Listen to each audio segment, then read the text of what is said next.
Progressive protective కాకుండా destructive డిస్మాండిలింగ్ journalism తయారైంది.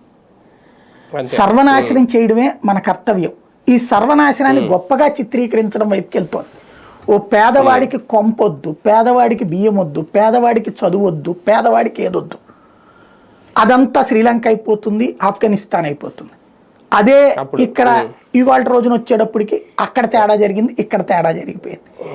ఆనాడు ప్రజల మోసమే, ఈనాడు ప్రజల మోసం. వీళ్ళ ప్రధానమైన లక్ష్యం ఏంటయ్యా అంటే ప్రజలకి ఏమీ జరగకూడదు, ఏదో జరుగుతున్నట్టు భ్రమలో బ్రతకాలి వాళ్ళు. దాన్ని కవర్ చేయాలంటే ఎవడో ఒక దొంగను చూపెట్టాలి, వాడి వల్ల నీకేం కాలేదు, వాడి వల్ల నీకేం కాలేదు అని ఓ భావోద్వేగాన్ని సృష్టించాలి. ఇది ఒక ఎకో సిస్టమ్ నడిచిపోతానే ఉంది, రాష్ట్ర ప్రజలు మభ్య పెడతానే ఉంది. మనం అమాయకంగా గొర్రెల్లాగా అలా నమ్ముతానే ఉన్నాం.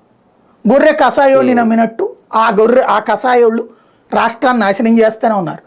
ఈ కషాయోళ్ళు ఉండేదంతా హైదరాబాద్లో, వాళ్ళ ఆస్తులు వాళ్ళ వ్యాపారాలన్నీ అక్కడే ఉంటాయి.